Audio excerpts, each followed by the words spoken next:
ನಮಸ್ಕಾರ. ಮಹಾಭಾರತದ ಈ ಸಂಚಿಕೆಗೆ ತಮಗೆ ಸ್ವಾಗತ.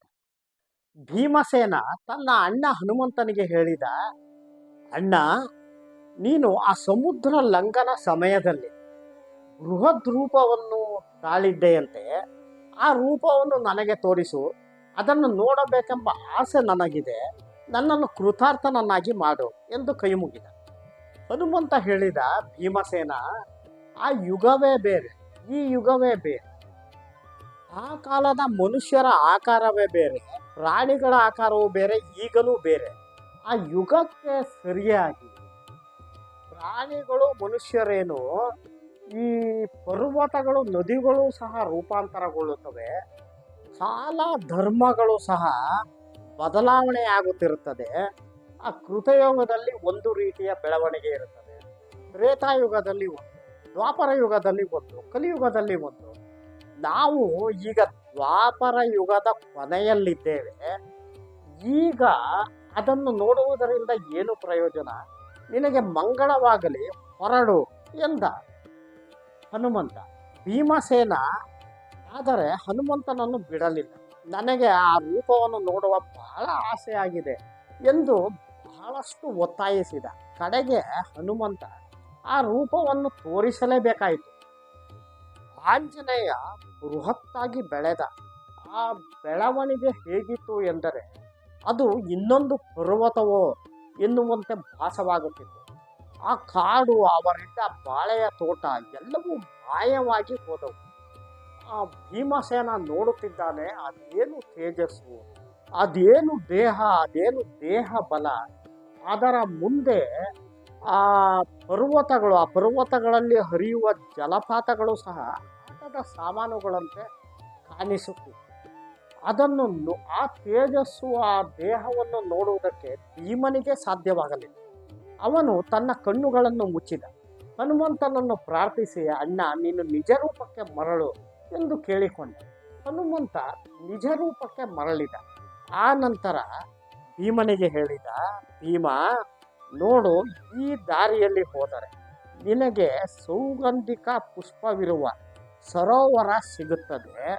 ಅದು ಯಕ್ಷ ರಾಕ್ಷಸರಿಂದ ರಕ್ಷಿತವಾದ ಪ್ರದೇಶವದು. ಕುಬೇರನಿಗೆ ಸೇರಿದ ಪ್ರದೇಶ, ಕುಬೇರನ ರಾಜ್ಯಕ್ಕೆ ಸೇರಿದ್ದ ಪ್ರದೇಶ ಅದು. ನೀನು ಅಲ್ಲಿಗೆ ಹೋಗು. ದುಡುಕಿನಿಂದ ಹೂಗಳನ್ನು ಕೀಳಲು ಹೋಗಬೇಡ.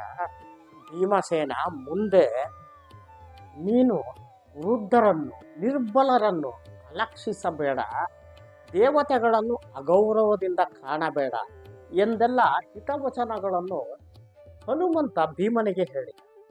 ನಂತರ ಆ ಭೀಮನನ್ನು ಗಾಢವಾಗಿ ಅಪ್ಪಿಕೊಂಡ. ಅವನು ಅಪ್ಪಿಕೊಂಡ ಕೂಡಲೇ ಭೀಮನಿಗೆ ತನ್ನ ಆಯಾಸವು ಎಲ್ಲವೂ ಹೋದಂತೆ ಆಯಿತು. ತನ್ನ ದೇಹ ಶಕ್ತಿ ದ್ವಿಗುಣವಾದಂತೆ ಭಾಸವಾಯಿತು. ಹನುಮಂತ ಭೀಮನಿಗೆ ಹೇಳಿದ, ನೋಡು, ಇನ್ನು ನೀನು ಹೊರಡು.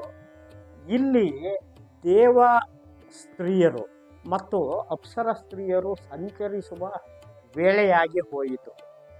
ಇಲ್ಲಿ ನಾನಿದ್ದೇನೆ ಎಂದು ಯಾರಿಗೂ ಹೇಳಬೇಡ. ಏನಾದರೂ ಅಗತ್ಯವಾದರೆ ನೀನು ನನ್ನನ್ನು ಸ್ಮರಿಸು, ನಾನು ಬರುತ್ತೇನೆ. ನೀನು ನನ್ನ ಸೋದರ, ನಿನಗೆ ಒಂದು ವರವನ್ನು ಕೊಡಲು ಇಷ್ಟಪಡುತ್ತೇನೆ. ನೀನು ಏನನ್ನಾದರೂ ಕೇಳು. ನಾನು ಈಗಲೇ ಆ ಹಸ್ತಿನಾಪುರಕ್ಕೆ ಹೋಗಿ ಆ ಧೃತರಾಷ್ಟ್ರನ 100 ಮಕ್ಕಳನ್ನು ಸಂಹರಿಸಲೆ, ಅಥವಾ ಆ ದುಷ್ಟ ದುರ್ಯೋಧನನ ಕೈ ಕಾಲು ಕಟ್ಟಿ ನಿನ್ನ ಪಾದಕ್ಕೆ ತಂದು ಕೂರಿಸಲೆ ಎಂದ ಹನುಮಂತ. ಅದಕ್ಕೆ ಭೀಮ ಹೇಳಿದ, ಅಣ್ಣ, ನಿನ್ನ ಆಶೀರ್ವಾದ ಅನುಗ್ರಹ ಇದ್ದರೆ ನಮಗೆ ಸಾಕು. ನಾವೇ ಯುದ್ಧದಲ್ಲಿ ಗೆಲ್ಲುತ್ತೇವೆ, ಶತ್ರುಗಳನ್ನು ನಿಗ್ರಹಿಸುತ್ತೇವೆ ಎಂದ. ಆಗ ಹನುಮಂತ ಹೇಳಿದ, ಭೀಮಸೇನ, ನಾನು ನಿಮಗೆ ಯುದ್ಧದಲ್ಲಿ ನೆರವಾಗುತ್ತೇನೆ.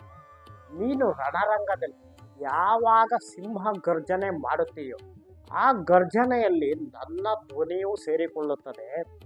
ಆ ಧ್ವನಿಯಿಂದ ವೈರಿಗಳ ಈ ಹೃದಯ ಆತಂಕದಿಂದ ಅಲ್ಲಾಡುತ್ತದೆ. ಹಾಗಿರುತ್ತದೆ ಆ ಗರ್ಜನೆ. ಜೊತೆಗೆ ನಾನು ಅರ್ಜುನನ ರಥದ ಬಾವುಟದಲ್ಲಿ ನಾನೇ ಇರುತ್ತೇನೆ. ನಾನು ಯುದ್ಧದಲ್ಲಿ ನಿಮಗೆ ನೆರವಾಗುತ್ತೇನೆ ಎಂದು ಹೇಳಿ ಅದೃಶ್ಯನಾಗಿ ಹೋದ. ಭೀಮಸೇನ ತನ್ನ ಪ್ರಯಾಣವನ್ನು ಹೀಗೆ ಮುಂದುವರಿಸಿದ. ಒಂದಷ್ಟು ಕಾಲವಾದ ನಂತರ ಪರ್ವತಗಳ ಮೇಲೆ, ಇನ್ನೂ ಹೆಚ್ಚಿನ ಪರ್ವತಗಳ ಮಧ್ಯೆ ಆ ಸರೋವರ, ಸೌಗಂಧಿಕ ಪುಷ್ಪವಿರುವ ಸರೋವರ ಕಾಣಿಸಿತು. ಆ ಪ್ರದೇಶವು ಅತ್ಯಂತ ಮನೋಹರವಾಗಿತ್ತು. ಆ ಸರೋವರದ ನೀರು ಅತ್ಯಂತ ಸ್ವಚ್ಛವಾಗಿತ್ತು. ಆ ಸರೋವರದಲ್ಲಿ ಚಕ್ರವಾಕ, ಹಂಸ ಮತ್ತು ಇತರ ಪಕ್ಷಿಗಳು ವಿಹರಿಸುತ್ತಿದ್ದವು. ಜೊತೆಗೆ ಈ ಸೌಗಂಧಿಕ ಪುಷ್ಪಗಳು ಬಹಳ ಇದ್ದವು. ಅದರ ಜೊತೆಗೆ ಸುವರ್ಣ ಕಮಲದಂಥ ಪುಷ್ಪಗಳು, ಇತರೆ ಕಮಲ ಪುಷ್ಪಗಳು ಎಲ್ಲವೂ ಇದ್ದವು. ಆ ಸೌಗಂಧಿಕ ಪುಷ್ಪಗಳ ಸುವಾಸನೆ ಈ ಪ್ರದೇಶದಲ್ಲಿಯೇ ಪಸರಿಸುತ್ತಾ ಇತ್ತು.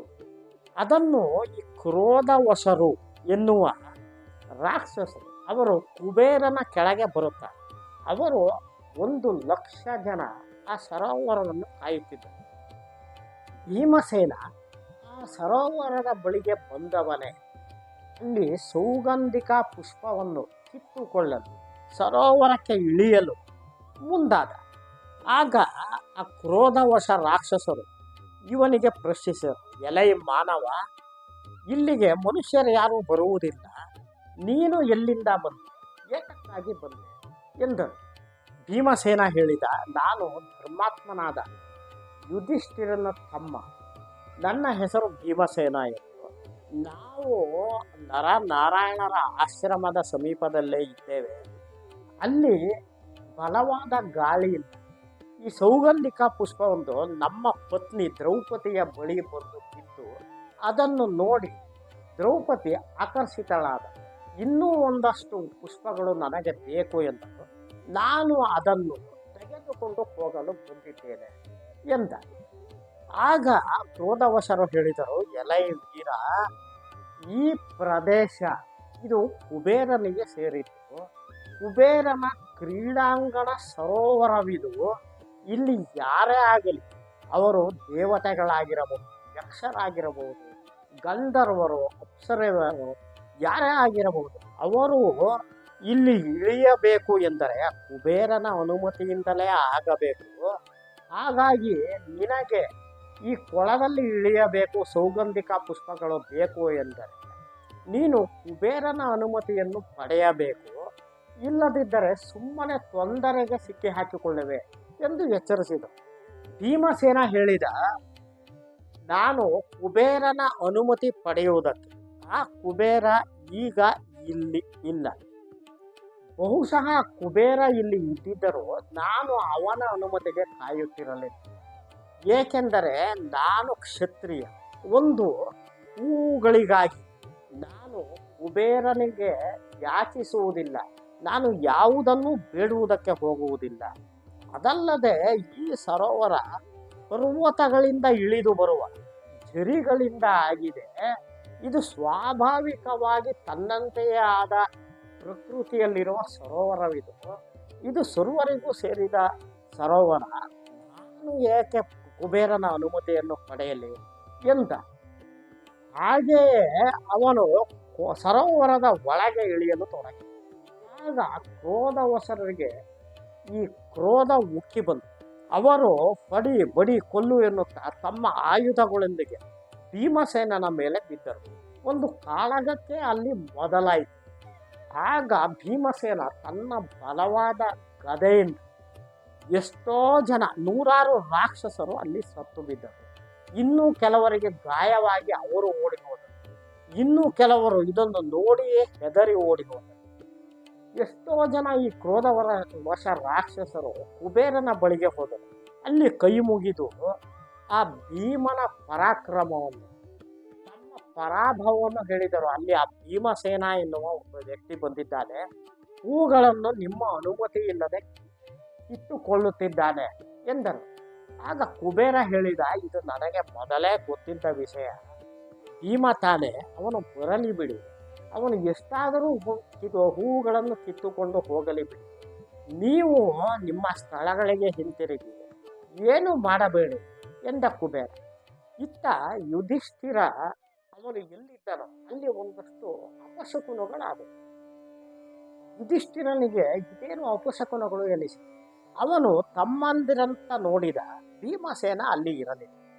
ಆಗ ದ್ರೌಪದಿ ಹೇಳಿದನು, ಈ ಸೌಗಂಧಿಕ ಪುಷ್ಪಗಳನ್ನು ನನ್ನ ಕೋರಿಕೆಯ ಮೇಲೆಗೆ ತರಲು ಭೀಮ ಹೋಗಿದ್ದಾನೆ ಎಂದಳು. ಯುಧಿಷ್ಠಿರನಿಗೆ ಆತಂಕವಾಯಿತು. ಅವನು ಒಬ್ಬನೇ ಹೋಗಿ ಎಲ್ಲಾದರೂ ಸಂಕಷ್ಟಕ್ಕೆ ಗುರಿಯಾಗಿದ್ದಾನೆ ಎಂದು. ಆಗ ಇನ್ನೂ ಈ ಘಟೋತ್ಕಚ ಮತ್ತು ಅವನ ಪರಿವಾರ ಅಲ್ಲಿಯೇ ಇದೆ. ಅವರು ಈ ಘಟೋತ್ಕಚನ ಪರಿವಾರದೊಡನೆ ಆಕಾಶ ಮಾರ್ಗದಲ್ಲಿ ಭೀಮ ಹೋದ ದಿಕ್ಕಿನಲ್ಲಿಯೇ ಬಂದರು. ಅಲ್ಲಿ ಈ ಭೀಮಸೇನ ಕಾಣಿಸಿದ.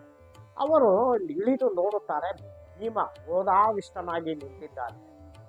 ಕೈಯಲ್ಲಿ ಗದೆ ಇದೆ. 100 ರಾಕ್ಷಸರು ಸತ್ತು ಬಿದ್ದಿದ್ದಾರೆ. ಅದನ್ನು ನೋಡಿ ಯುಧಿಷ್ಠಿರನಿಗೆ ಆತಂಕವಾಯಿತು. ಅವನು ಭೀಮಸೇನನ ಬಳಿ ಹೋದ. ಅವನನ್ನು ನೋಡಿದರೆ ಕ್ಷೇಮವಾಗಿದ್ದಾನೆ ಎಂದ ಮೇಲೆ ಅವನಿಗೆ ನಿರಾಳವಾಯಿತು. ಈ ಯುಧಿಷ್ಠಿರ ಭೀಮಸೇನನಿಗೆ ಹೇಳಿದ, ಭೀಮ, ಹೀಗೆ ದುಡುಕುವುದು ತರವಲ್ಲ. ದೇವತೆಗಳನ್ನು ಅಗೌರವದಿಂದ ಕಾಣಬಾರದು, ಅವರನ್ನು ಗೌರವಿಸಬೇಕು ಎಂದ. ಅಷ್ಟು ಹೊತ್ತಿಗೆ ಅವರಿಗೆ ಈ ಕ್ರೋಧವಶರಿಂದ ಈ ಕುಬೇರನ ಅನುಮತಿಯೂ ಸಿಕ್ಕಿತ್ತು.